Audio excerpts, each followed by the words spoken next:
रजनी को बचपन से ही पेंटिंग का बहुत शौक था।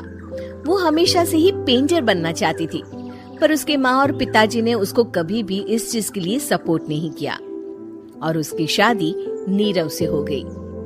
नीरव रजनी को बहुत प्यार करता था, पर रजनी हमेशा चुपचाप ही रहती। वो इस शादी से खुश नहीं थी।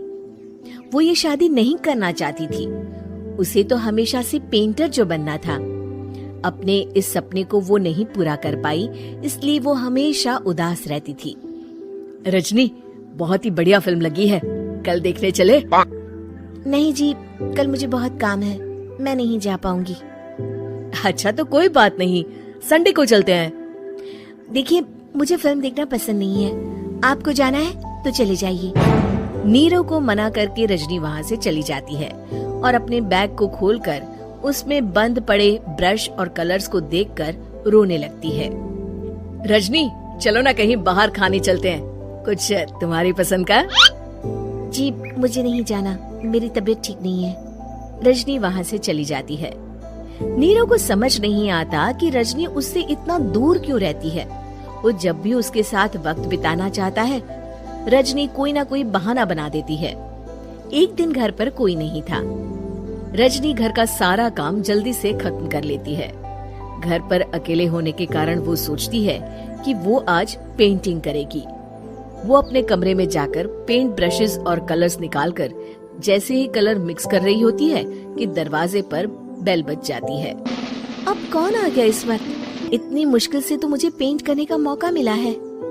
रजनी दरवाजा खोलती है तो उसकी सास अपनी सहेलियों के साथ खड़ी होती है और सब घर के अंदर आ जाते हैं। अरे बहू, सबको शरबत बनाकर पिला दे, बाहर तो बड़ी गर्मी है। उफ। जी। रजनी पेंट ना कर पाने से उदास हो जाती है। उसे गुस्सा भी आ रहा होता है कि उसने इस शादी के लिए हाँ क्यों कह दी। वो रसोई में जा रही होती है कि उसकी सास उसे रोकती है। बहू, सबके खाने का भी इंतजाम कर लेना, आज का लंच तो ये सब यहीं करेगी। हाँ। रजनी बिना कुछ कहे रसोई में चली जाती है। सबके लिए खाना बनाती है। सब खाना खाते हैं और रजनी घड़ी देखती है कि ये सब कब जाएंगे ताकि वो अपनी पेंटिंग कर सके।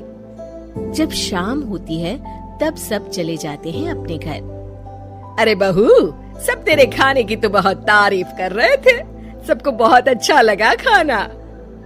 आपको मुझे सुबह बताना चाहिए था ना कि आपकी सहेलियां आ रही हैं। पता भी है कितना वक्त लगा सारा खाना बनाने में। अरे बहू, तू ऐसे कैसे बात कर रही है मुझसे? तो और कैसे बात करूं? मैं इस घर की कोई नौकरानी नहीं हूँ कि इतना काम करूंगी। रजनी अपने कमरे में जाकर दरवाजा बंद कर लेती है। शाम को जब नीरव आता है तो उसकी माँ उसे पूरी घटना के बारे में बताती है। क्या रजनी ने आपसे इस तरह बात की माँ? हाँ, और पता नहीं उसे क्या हो गया है, शाम से बाहर भी नहीं आई है। मैंने तो कई बार आवाज दी, खाना भी नहीं खाया उसने। तू ही बात करके देख ले बेटा। नीरव अपने कमरे का दरवाजा खटखटाता है। रजनी, दरवाजा खोलो, मैं हूँ। रजनी दरवाजा खोलती है और फिर वापस जाकर अपने बिस्तर पर लेट जाती है। रजनी, माँ से बात करने का ये क्या तरीका है? मैंने कोई गलत बात नहीं की है। अरे तुम क्यों ऐसे बर्ताव कर रही हो सबके साथ? क्या तुम इस शादी से खुश नहीं हो? रजनी कुछ नहीं बोलती। अरे बताओ मुझे रजनी, क्या ये शादी तुम्हारी मर्जी के खिलाफ हुई है? हाँ, मैं ये शादी कभी नहीं करना चाहती थी। तुमसे क्या, मैं किसी से भी शादी नहीं करना चाहती थी। रजनी रोने लगती है। चुप हो जाओ रजनी, बताओ मुझे, तुम क्यों नहीं करना चाहती थी शादी? रजनी बेड के नीचे से अपने पेंटिंग्स, कलर्स, ब्रश, पेपर्स निकालती है। इतने में उसकी सास भी कमरे में आ जाती है। ये देख रहे हो, ये थे मेरे सपने। मैं पेंटर बनना चाहती थी, पर माँ पापा ने कभी सपोर्ट नहीं किया और मेरी शादी करवा दी। मेरे सारे सपने टूट गए। हर वक्त बस गुस्सा आता रहता है मुझे। मैं जानती हूँ कि आप लोगों की इसमें कोई गलती नहीं है, पर मैं क्या करूँ, मुझे समझ में नहीं आता।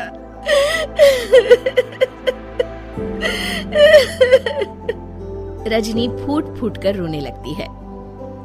मुझे माफ कर दीजिए, आप दोनों के साथ मैं बहुत बुरा बर्ताव कर रही हूँ। अरे रजनी बेटा चुप हो जाओ तुम। नीरव पानी लेकर आता है। ये लो पानी पियो और शांत हो जाओ। रजनी पानी पीती है और उसकी सास पेंटिंग्स देख रही होती है। अरे नीरव, हमें तो पता ही नहीं था कि हमारी बहू कलाकार है। अरे कितनी अच्छी पेंटिंग्स बनाई है, देखो तो।